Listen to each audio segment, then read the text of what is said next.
Good day. Thank you for joining us on this month's Human Capital Watch, where every month we explore a human capital topic that's of current and thought-provoking for all of us in the human capital practice.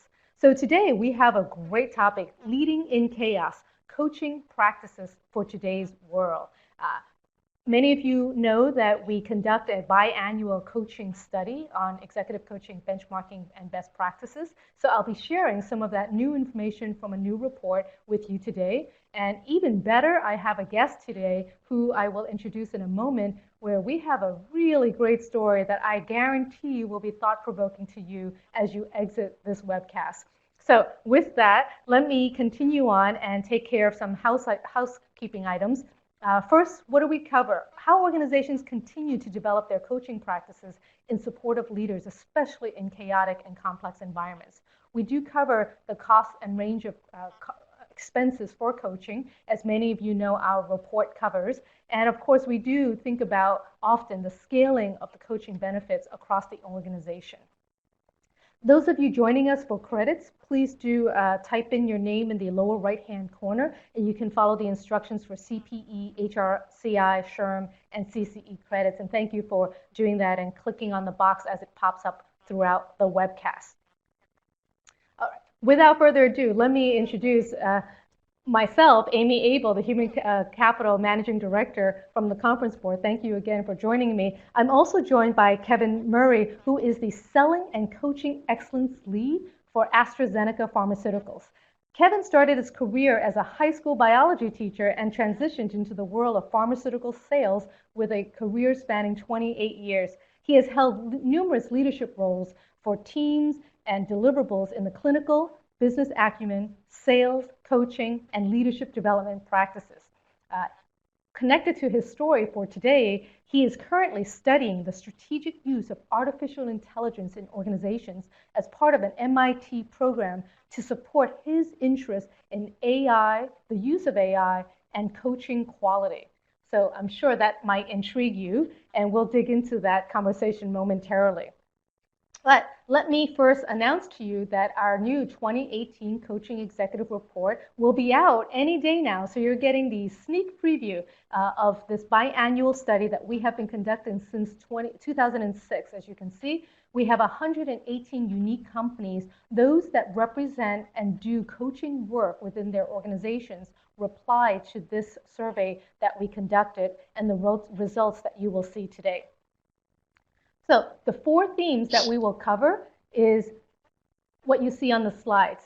Companies that need leaders with emotional intelligence to guide teams through ambiguity and chaos, growing focus on developing leaders lower in the organization, little innovation in evaluation and assessment of coaching, and the costs that are going up. I will cover these in a couple of quick slides, but we will connect these themes to some of the work that Kevin is doing at AstraZeneca with artificial intelligence and how it enhances the coaching work that they do. So again, just a terrific story that we're going to dig into. So let me really briefly cover this first theme, which is around companies needing leaders with emotional intelligence to guide teams. We all know that our world is chaotic. The technology, the demographic changes, changing regulations, all of these have huge impact on the type of work that we do in HR and how we help our leaders to support their teams. So you can see we ask from an internal coaching perspective and an external coaching perspective, what do leaders need from a development perspective? And it's all the ones that you would see on the bottom of the screen, from leading teams, executive presence, influencing skills, emotional intelligence, coping with change, strategic thinking. If you look at all of those competencies in aggregate, it's about a lot of chaos, a lot of change, a lot of ambiguity, and leaders that may not have the right capabilities to guide their teams and their organizations through this complexity. That's what we need our leaders to do, and that's what coaching has been helping with for many. We also are expecting our leaders to be prepared to take on future roles. And you can see we ask in our report, what are you focused on developing? What type of coaching are you working on? Whether it's development-focused coaching, which we define as future looking. So we're preparing leaders for future roles. 360 degrees debrief, transition coaching, where you're moving from one role to another, or one organization function to another function, or maybe one geography to another geography. Those are all key points of transition that many organizations are using coaching to support. Performance-focused coaching is around your current role. We want to enhance your performance to be more successful today in your current role. And then you see the rest: onboarding, team coaching, career coaching, diversity inclusion coaching, group coaching. All of these are defined, by the way, in our report, as well as in many of the different conversations that we will have. But I really wanted to point you towards the future demands that organizations are pointing to. For CEO direct reports, 2 to 3 levels below CEO and direct reports are all focused as the highest level for development-focused coaching, future-focused coaching. And just to support that one more layer, going below that, 4 to 5 levels below CEO and direct reports, as well as any remaining leadership levels, there's still focus on future needs and preparing leaders for their future roles. I mean, this is a huge shift around what we used to do coaching for, right? Which is to fix it, a really bad executive with some bad behavioral problems that we need to fix. Now, every level of leadership that organizations are thinking about, a majority of them are thinking about how to get them ready for the future to handle the complexities and the chaos that we have in our business environment today. So without further ado, let me turn over and first say hi to Kevin. And Kevin, first, thank you very much for joining me on this webcast. Can I ask you to briefly just introduce your role and sort of what's going on with AstraZeneca in that level of chaos, or what's going on in your space and leading, and what does it mean for your leaders? How about that? Let me start with that. Yeah, that's perfect, and thank you very much, Amy. I really appreciate the opportunity, and I also want to thank everybody for tuning in to this really, really important topic. When we look at leadership development in our organization, my role is specific to the commercial learning function. So we're called commercial learning and development, training and development in other organizations. And for those of you with some organizational understanding, we are a little bit interesting, I found, in that we report up through our sales organization and not the human resources part of our organization, which is, I think there's pros and cons to that. And I'll tell you the biggest pro for our organization is our human resources colleagues are fantastic. So in partnership with them, we really have an obligation, as Amy, as you mentioned, the healthcare environment is wildly volatile. And for those of folks who use the term VUCA, it's volatile, it's uncertain, it's chaotic, and it's ambiguous. And it's that way every day in the healthcare environment. Literally, when we look at the news, something seems to change on a weekly basis, if not a daily basis. Geographically, we've become very much a global organization, although AstraZeneca, as an example, has been a global organization for quite some time. The closeness of our world now, because of technology, the ability to communicate instantly, has really created some opportunities for us, but some challenges as well. So we've really had to take a look at what do we think our organization needs out of its leaders in order to succeed going forward, especially when we look out into the mid-20s, 2025, for example. The leader of today, with what we're doing right now, will not get us through what we need to do next year. So that's why there's a lot of focus in this particular area, Amy. Yeah, no, great. Exactly. I think when I think of chaos across industries, yes, healthcare definitely rises to the top in terms of what you have to deal with on a day-to-day basis. Now, tell me a little bit about how that's impacting some of the leaders that you work with in your area. What does this mean for them in their jobs, and what challenges does that provide to you and how you can support them?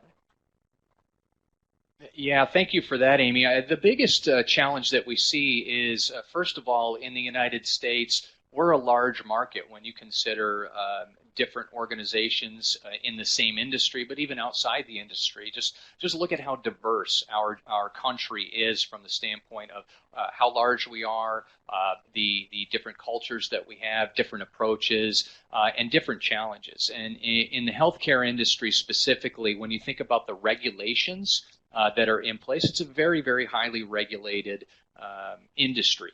It's also a variable industry by geography. And what I mean by that is that the environment that I work in, for instance, and a lot of my work is around leadership development in that sales role. So the first line sales leader, the second line sales leader, so the people who really have their feet on the ground, and a lot of whom are customer facing, what they are faced with in Florida, as an example, might be very, very different from somebody in the same role in Omaha or Portland, Oregon.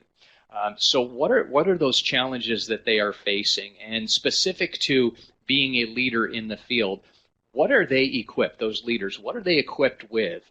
What capabilities do they have, or very importantly, don't they have that we need to build that A, applies to all of them to some extent, but more importantly now, how can we customize that? How can we understand really what does that person in Boston need that might be the same thing or very similar to the person in Dallas, Texas, which created an environment for us to ask a lot of different questions, especially when it comes to the ability for us to harness big data in a different way. So that's the driving force behind all of this, Amy, is really a vicious curiosity to what can we do, what's available to us now. Terrific, and that sets the stage nicely of some of the work that you will be sharing with us momentarily. But I wanted to actually invite the audience, but I see the audience has already started to participate, so thank you so much for that. Please do join us in this conversation by typing in your questions in the lower left-hand corner, and we will definitely try to get to as many questions as we can.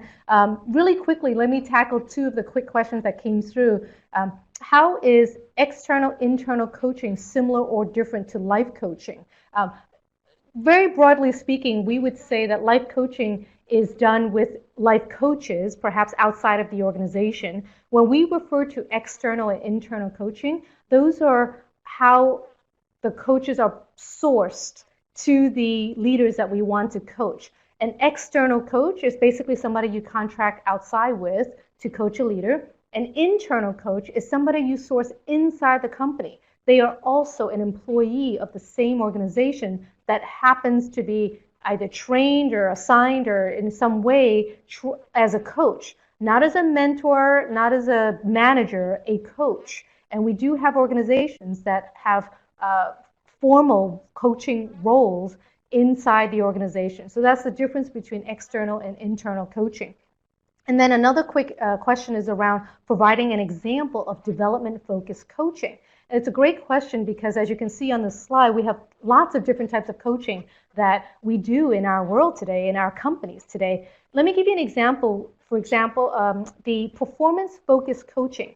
I emphasize that it's helping you do your job better today in your current role. So that might be a leader that requires better delegation skills. It's a very simple example, but it is an accurate one.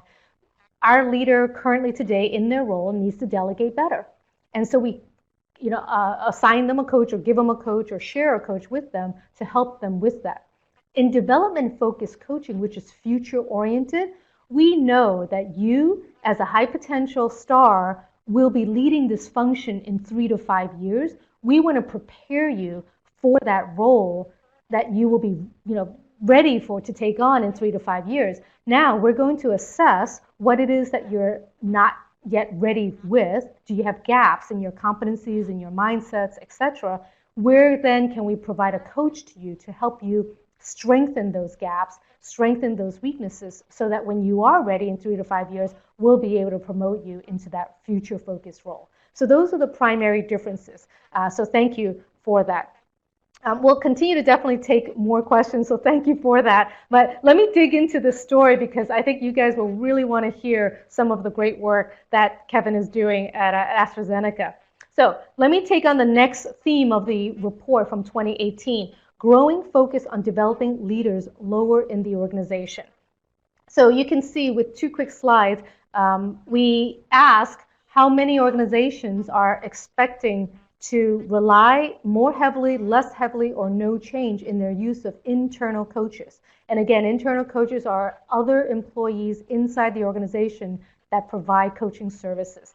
And you can see, by and large, 61% we expect to rely more heavily on internal coaches. By the way, this is very consistent with the last, I would say, 3 studies that I've done, which is over 6-8 years, where we ask this question around internal coaches. The numbers are always very high, 77%, 72%, 61%, type of range, where organizations are expanding the use of internal coaches. And we'll talk a little bit more about why that is the case, because we can see actually career coaching, team coaching rises quite a bit in the rankings on internal coaching use.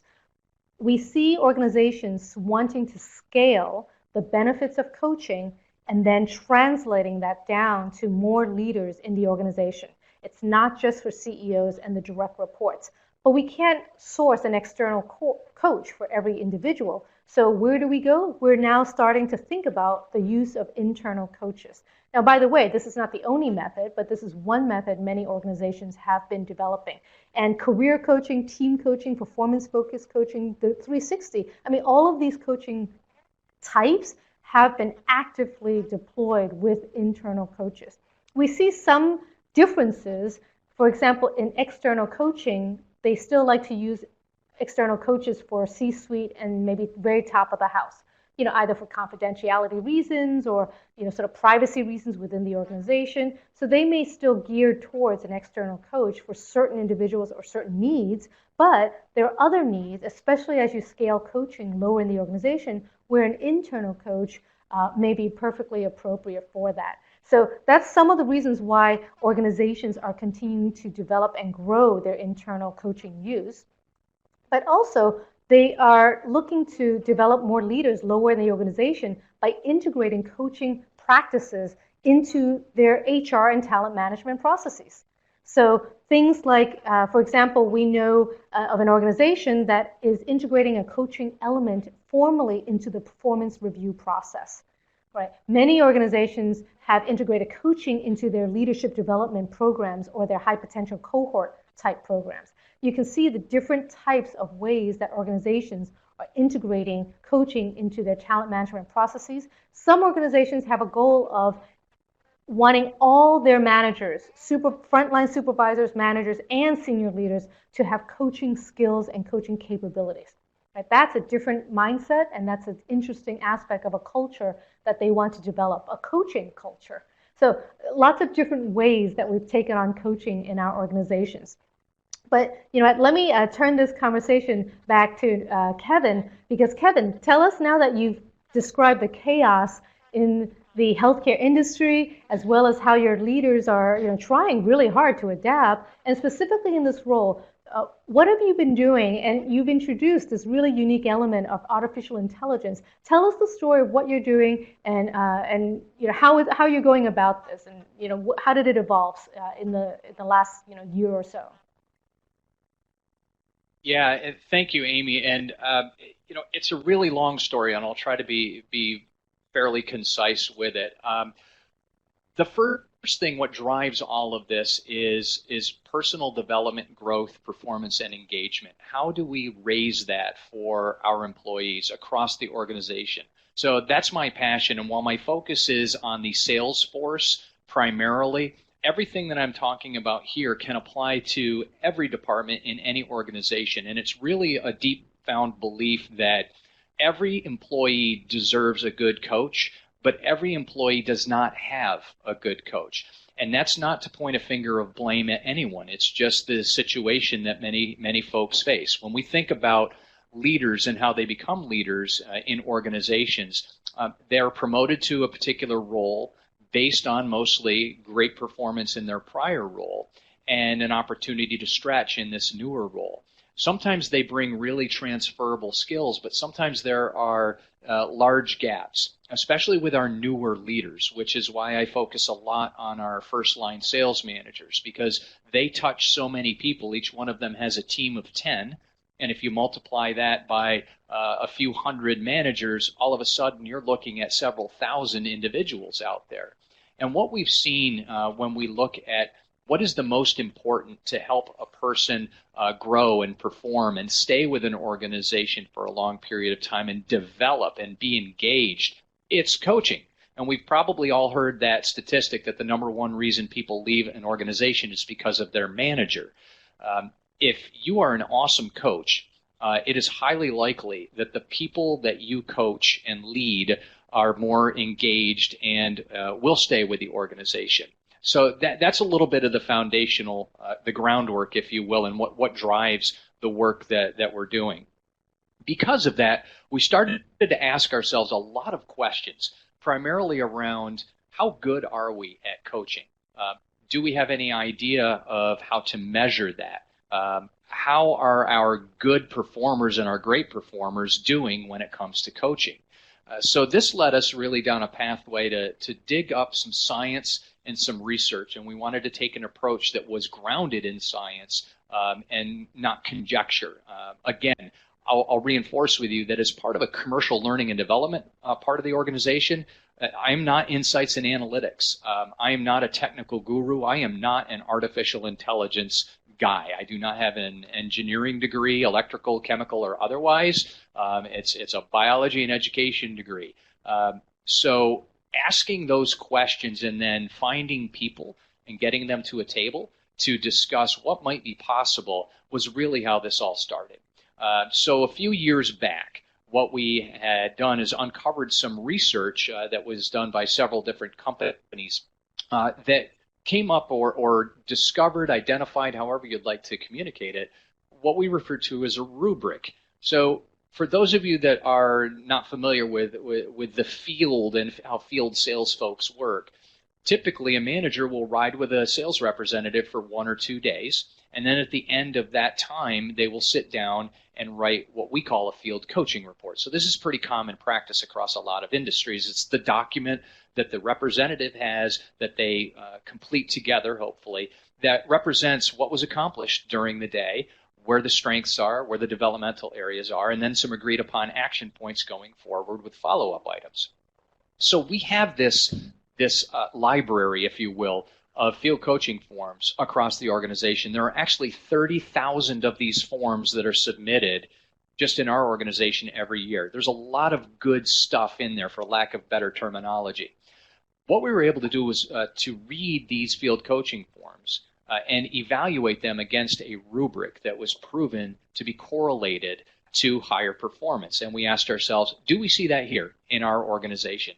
And we were able to prove that yes, indeed, the strongest performing managers are better coaches in terms of what we're seeing in their field coaching reports. We can't directly observe the coaching conversation unless we go sit in the back seat of the car and listen to the conversation between the manager and the representative. And you can imagine that's pretty threatening to think of a new representative sitting in the driver's seat of a car and the manager is providing coaching or what they might think is coaching, and then there's an observer sitting in the back seat. So we have taken the next best thing to take a look at and evaluate manually a lot of forms. We proved correlation. So we knew right then and there that we were onto something.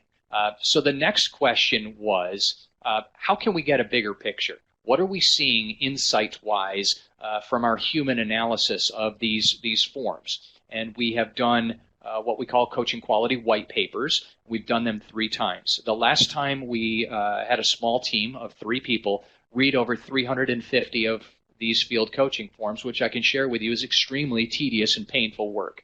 And don't get me wrong, as with any organization, there's a bell curve, and there are some fantastic forms and wonderful coaches out there in the organization.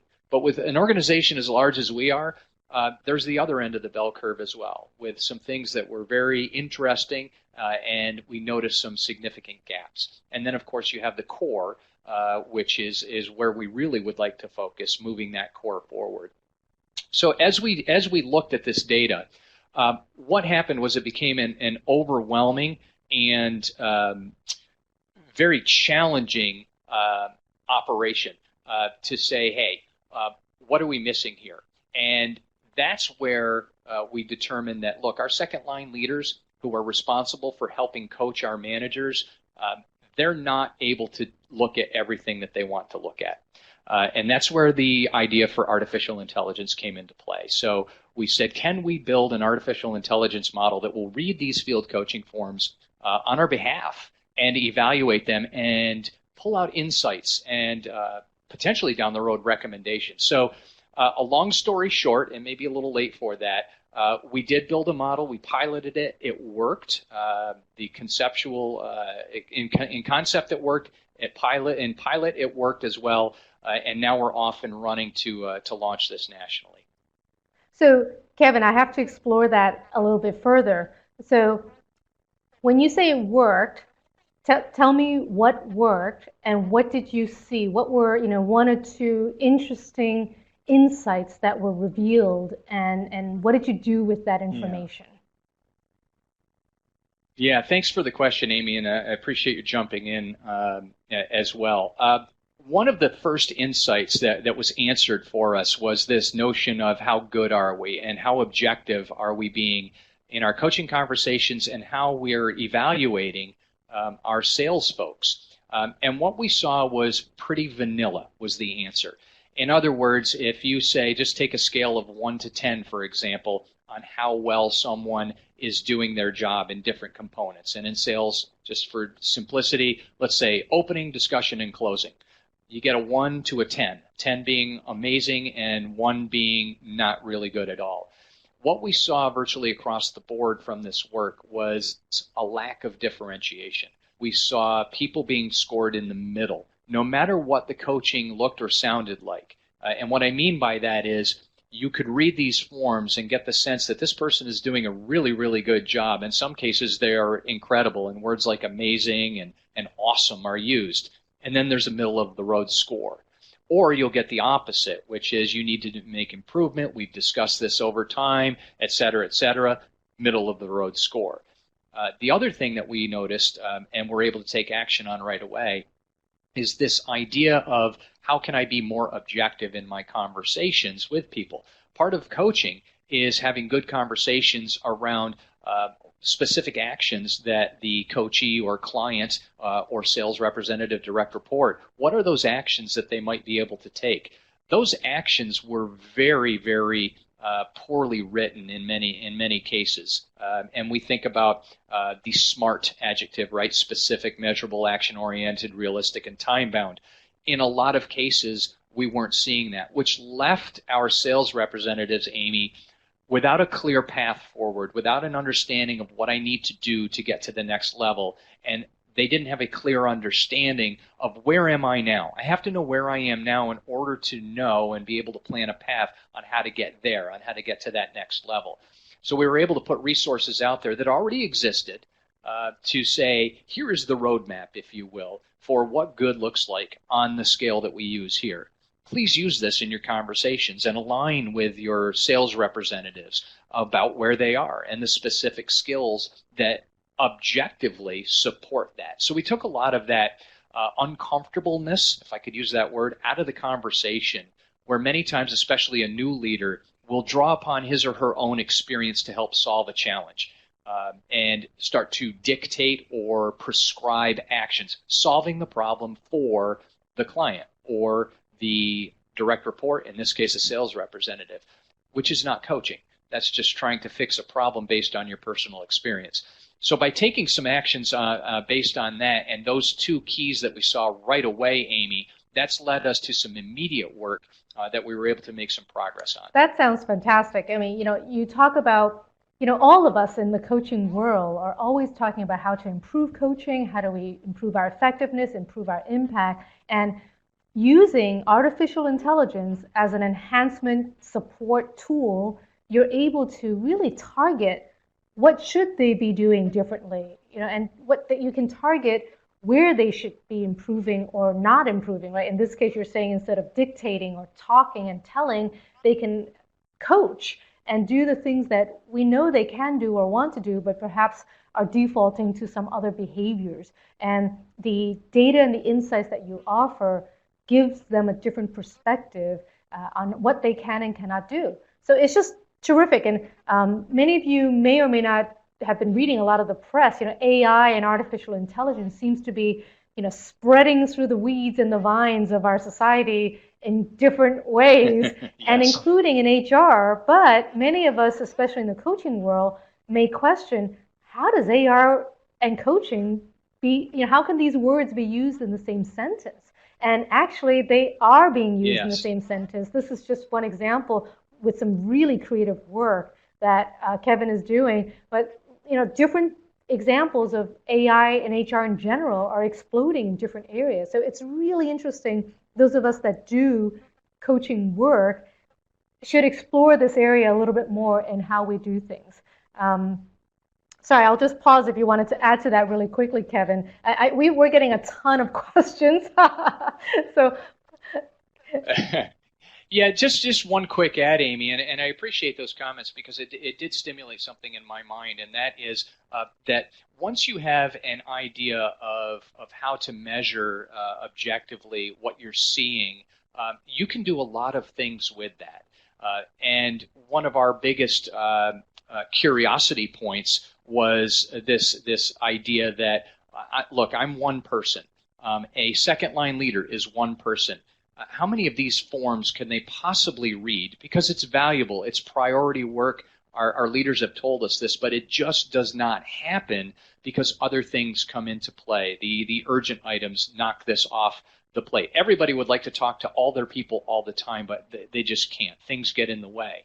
And that really led to the idea of if a second line leader is only able to read, let's say, 10 of these forms each month, and he or she has 10 people underneath him or her and wants to read all of them, they can't. Can we do something that helps them and then create a dashboard, a picture, a visual of what does the coaching look like in your region? What are your people doing? What are they focused on? How are they evaluating their people? What is the most common theme that is going on from manager to manager, or even deeper, from rep to rep? So the AI model that we built actually will do that for us, and with a great deal more capacity. And that's one of the great ideas when you think about machines and the use of machines. And Amy, this is what you just touched on, right? The use of AI. There's two camps in AI. And this is from Dr. Daniela Rus, who runs the Computer Science and Artificial Intelligence Lab at MIT. There's two camps. There's the machines are going to take over the world Terminator mindset. And then there's the how can we use machines to help people do more of the mundane tasks? How can we offload work to the machines, if you will? So it's a partnership. And it's much in that second brain mindset that we're working, is to be able to say, here's everything to our leaders. This is what the AI model has evaluated and pointed out and can create in the future. One of the visions of this is connections, is having people talk to one another about being better, something that humans can't do because they can't process all that information. Terrific. So let me suggest, Kevin, a pause, just because I want to first thank the audience. Not only are you providing more questions into the text box, but you're also communicating and sharing with each other. So thank you for that. We love having a dialogue, even amongst yourselves in the text box.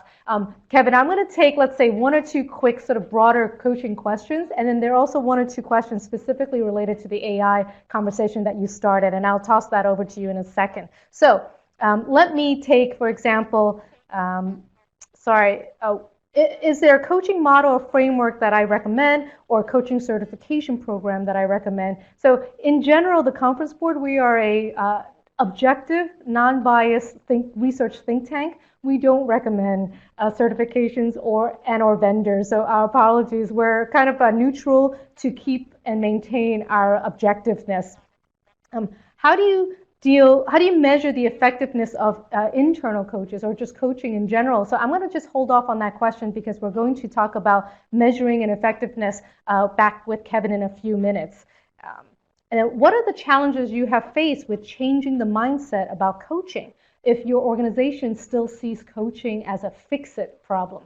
And I don't know, maybe Kevin would have a thought on this. What I have heard other organizations talk about in terms of trying to convert that mindset about coaching is, first you get somebody at the top of the house to get a coach. They need to go through the experience and they need to rave about it after. You also can do things like assign coaches to your high potentials and your stars, right? So when people, that word will spread really quickly. When it's not the fix-it people that have problems, it's the stars that have coaches, you will see that change really fast. And what many individuals now see is that coaching, especially if you hire an external coach, it's expensive. It's an investment. Why would you spend your money on somebody that's not a star potential? And we should be spending our money on our high potentials, right? So once that kind of perception starts leaking out there and you get one or two testimonials of people raving about it, I think you're off to a good start there. I don't know, Kevin, do you have any perspectives on that?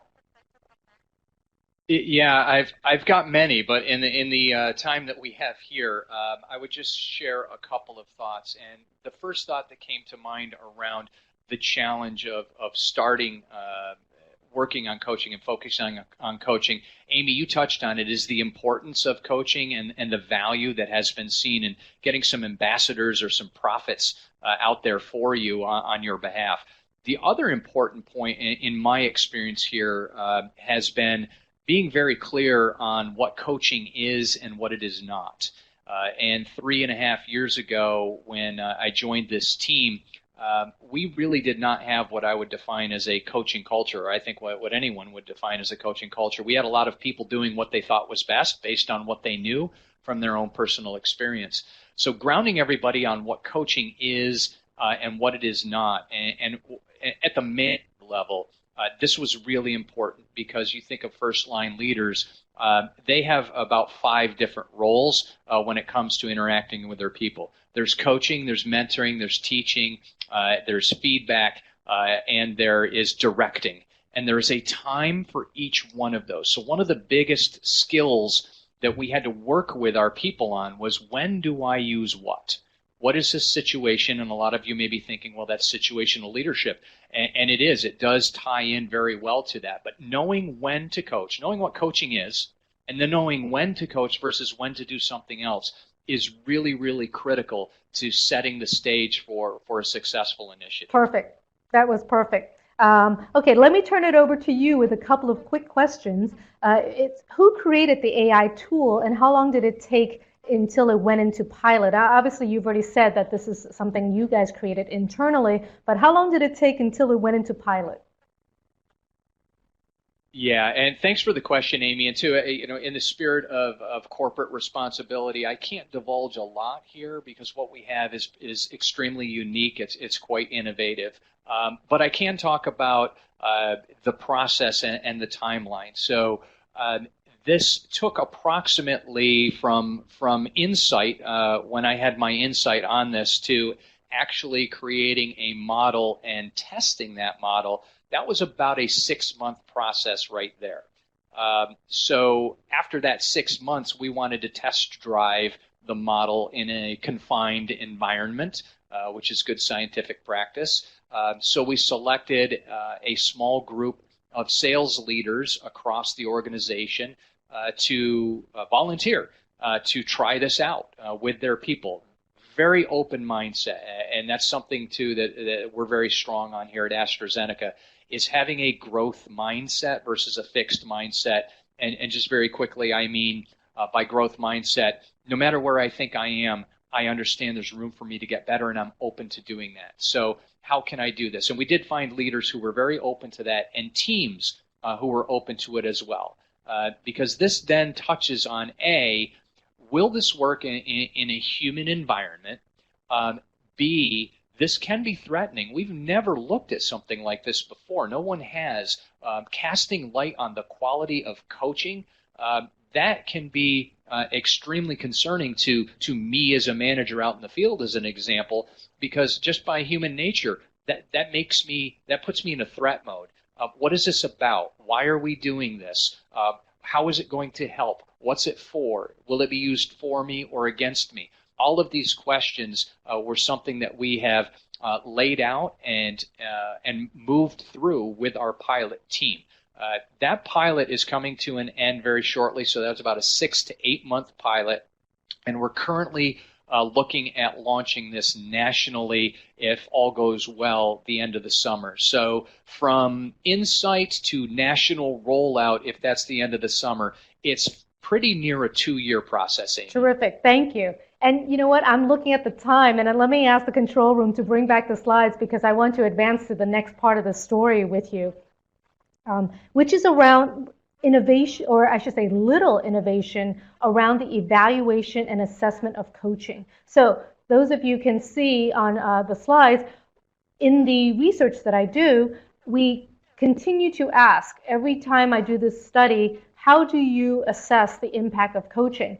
And I'm sure what you see on the slide are very familiar to you, which is around informal and formal conversations, monitoring of deliverables, maybe like action plans, or smile sheets for satisfaction from the coach leader or satisfaction from the coach themselves. And of course, we can get down to maybe assessment or behavioral change by managers. And business performance, you can see, remains quite low on this list. This is actually not the complete list that we ask. We also ask around things like promotional rates, employee engagement rates, and they're actually so low on the list that we didn't include them on the slide. But that poses a question, and thus the title of the slide. There continues to be very little movement that I see as a researcher watching this space for a number of years, that we are experimenting or exploring different ways to assess and evaluate the impact of our work. And many people will point to that coaching is this soft thing, or a soft skill, or this thing that we can't figure out how to measure. And we definitely continue to struggle with that. And this slide shows that. And worse yet is that when we ask, how confident are you in these evaluation methods, you can see from external coaching and internal coaching, their numbers are, not high. On the external side, we are 51% moderately confident. That may not sound terrible to you, but you wouldn't have a CFO say, I'm 51% moderately confident about my forecast for next year, right? And these are the challenges that we face up against. You wouldn't have your IT area say, I'm 51% confident that the network will remain up tomorrow, right? And this is what C-suite leaders are asking and thinking about.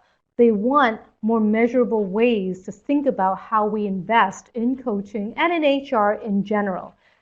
So the story, from my perspective as a researcher, remains constant and not innovative. We're still sort of doing what we've been doing, but here's where I'm going to turn the story to Kevin, because I think he is doing something different and a little bit more unique in terms of actual figuring out. And he's already hinted to that a little bit, right? But let me turn to you, Kevin, and ask, how do you view this assessment and evaluation of coaching, and how are you actually doing it? What have you actually seen so far, even though we know that you've been now closing in on the pilot phase? Yeah, and thanks again for that question, Amy. When you think about this, and I'm looking at your graph here around the moderately confident notion, and it makes me think about how confident are we in what we're doing right now, and how can we make our organization confident. And what I have learned about this is, first of all, being as objective as possible, and having your sales leaders and your commercial operations leaders, your human resources leaders, understand what you're trying to accomplish, and getting them on the same page is really critical. But it's that objectivity around, well, what are you measuring specifically, and why are you focusing on that, and why does it make a difference? Those are the hard questions. Sell me on why this makes sense for the organization.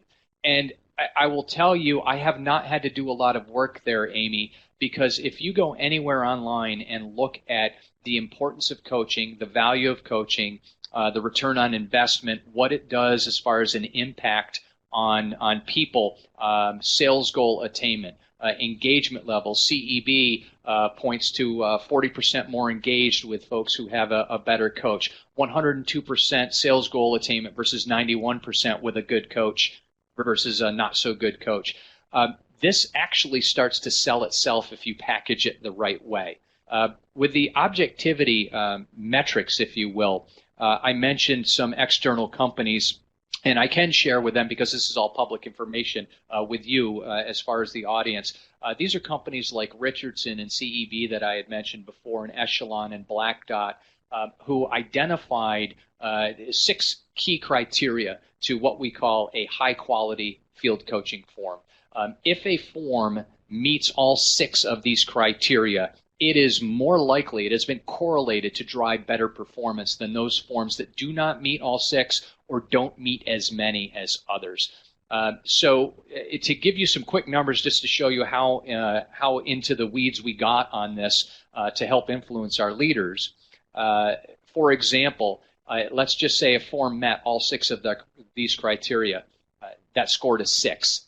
And a form that only met 3 of the criteria, that scored a 3. So there's a score of 6 and a score of 3.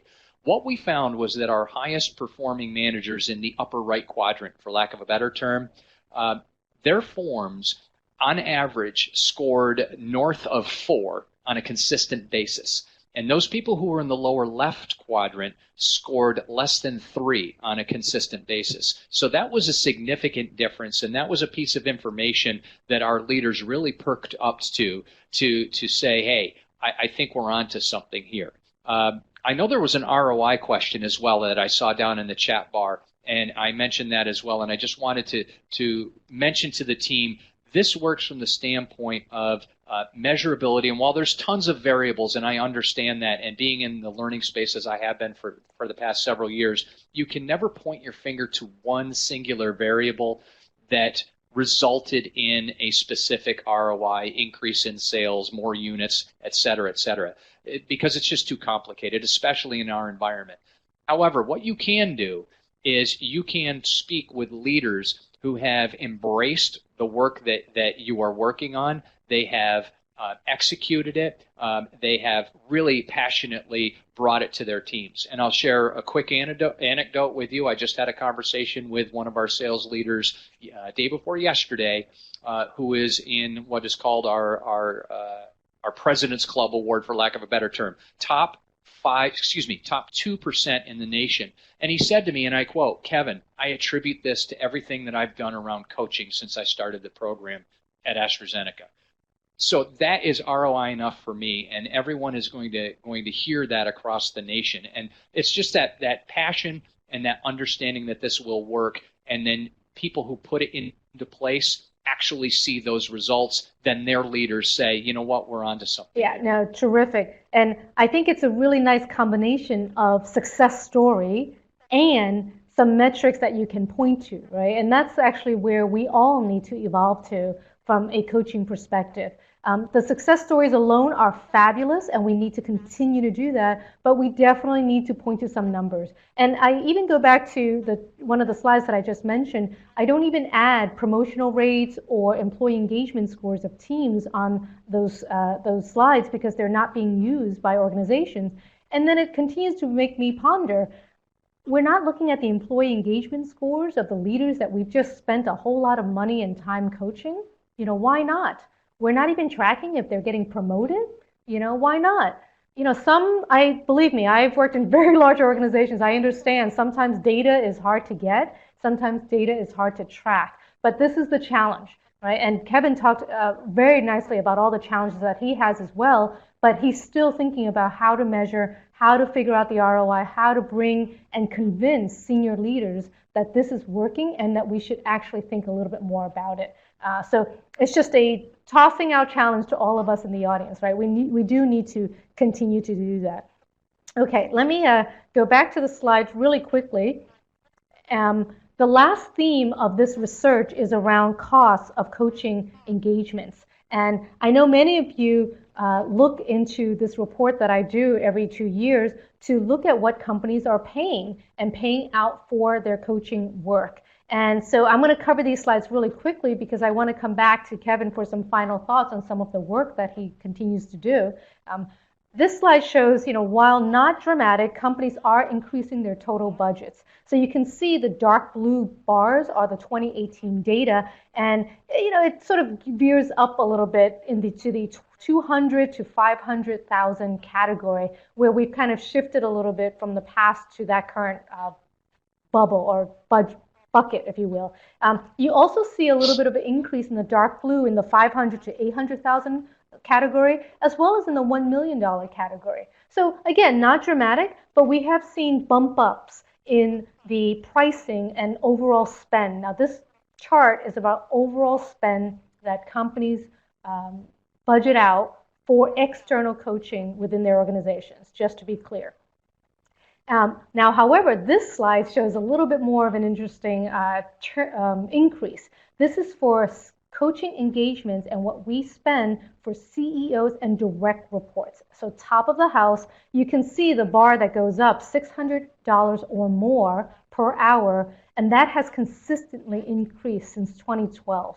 Right? So, the lines kind of here speak for themselves, and it's a fairly dramatic story. We are seeing increases in pricing and cost for the top of the house, and you can see for the other buckets, they have not really evolved too much in the other categories for the CEO and the direct reports. For the next level below, levels 2 to 5 below the CEO, you can see it's also shifting upward a little bit. Not as dramatic as the CEO category, but again, if you look at the dark blue bars, even if you draw a timeline or a line curve upward, you can see it follows sort of this upward curve, whereas in the other buckets in the other years, it doesn't follow an upward curve. And all that summarizes is that there is some increasing going on for the 2 to 5 levels below the CEO as well. And then finally, we look at all remaining levels of leadership below, and that has remained fairly constant over the last couple of years, and you can see that. So we don't see as dramatic of a shift in this category of leaders. But we have, of course, more details in the report, and I encourage you, for members of the conference board, you are able to download this report. It will be released any day now and coming out maybe like another week or two if I can hedge my bets, but the report will be coming out, and I know many of you look forward to that as it is released. And then I'll just sort of have this is a concluding slide around what some of the themes that I'll think about in the future, but I really actually wanted to go back to the conversation with Kevin, and I hope all of you are as intrigued as I was when I first heard Kevin's story around the type of work that we're doing. We are seeing the use of AI in coaching, and I think many people, HR and coaches alike, may be wondering, oh my goodness, are we entering the Terminator era, or are we being replaced by coaches?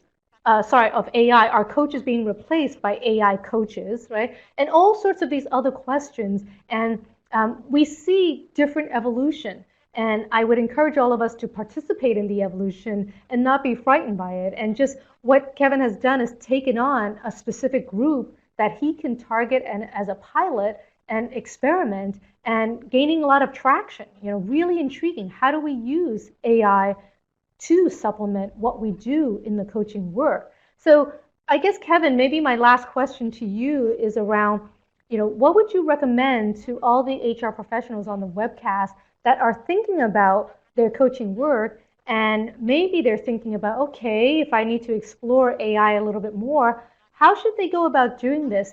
Did you encounter resistance when you were in your organization doing this work? How can they kind of overcome some of that? What kind of lessons learned could you share? Yeah, and thank you for that, Amy, too. The first thing that comes to mind is with those hourly rates for coaching a CEO, I need to get into that business right away and stop doing what I'm currently doing. On a serious note, a couple of things here. You mentioned something interesting around AI and the fear of AI and machines taking over the world, as I had referred to a little bit earlier. In my experience, AI, a machine, a robot, whatever you want to say, will never be able to be a good coach. And the reason for that is, for those of you out there who have had coaching training, you're very well aware of the core competencies and some of the critical needs of an excellent coach. Things like listening and presence and intuition. Those are things that you can't program at this point in time, and most of the experts think that we are way, way, way, way far away from anything like that, this humanization or anthropomorphization of an AI model. So I think there's a lot to be said for the value of the human, that we're not going to lose our jobs over this. So that said, Amy, I think your question was around some of the challenges in getting this going. I just want to check in with you. Is that correct? If you encountered any, and how might we learn from that if we were thinking about that in our own organizations? Yeah. So the major challenges that I faced were that around the culture that we currently have, and what might this do to that culture. So it's really led us to be mindful about a change management process. So that was initially managing through people's fear, the natural fear of what that's insane using AI. We can't do that. That's also a fixed mindset. So part of it was that. But a lot of it also was the fact that we were very, very confident that we knew what was important to do and how we could help this organization. And I'll say very, very personally, helping people get better, helping people do their jobs better, perform better, reach their personal and professional goals, the whole growth, engagement, development, and performance that I mentioned at the beginning. Coaching works, and we know that it does. And we have an obligation, and I took it on as a personal mission to say, how can we help our people get better here on a grander scale than what we're doing now? How can we get out of our own way in helping people to achieve even better things? What is their infinite potential, and why can't we get there? So, Amy, with the evidence that we had, the scientific background, if you will, the groundwork with the white paper studies that we had done, the correlation analyses, presentations to sales leaders on why this is important, what we currently see, our current state, and where we can go with it, and what we can do to be better. It really was a process that was less painful than others, I will share with you, especially when leaders get an understanding of how this helps their teams grow and perform. And I'm going to put the term out there, economically, because you had mentioned some of these rates for executive coaching. Obviously, we're pushing coaching down to lower levels in the organization. So if we can deploy 600, let's say, district managers who are extremely, extremely good at coaching, imagine the impact they're going to have on 6,000 representatives. So that's really what's driving this. And when you make the argument and frame it up that way, some science, some passion, some focus, and some what can we do now, what are our quick wins, people's heads start nodding pretty quickly. That's an awesome formula. I love it. It's just a great way to frame that, right, in the business context. So thank you for that. I see here we're just about out of time, and so I wanted to sort of close up with a couple of these slides. You see the slide on the screen is about emerging themes in coaching, ? And these are some of the things that I am thinking about from a coaching perspective. And Kevin knows that this year in 2019, the conference board is doing a huge amount of effort around AI and HR, and I'm specifically focusing on coaching as well. So if you think coaching and AI are not in the same sentence, again, I would encourage you to think again, because there's a lot going on in our world today, and it's very intriguing. There's definitely some caution, there's definitely some concern, biases, objectivity, and we hear about things when things don't always go right, but there's also a lot of potential for its value and for its contribution to help us do what we want to do, which is what Kevin said, make people better. I love that term, right? That's what we want to do. How do we help leaders be better? So with that, let me also invite you to join us next month, where we look at DNA engagement of teams. So new research, again, from the conference board about how we engage teams collectively. We looked at individual leaders.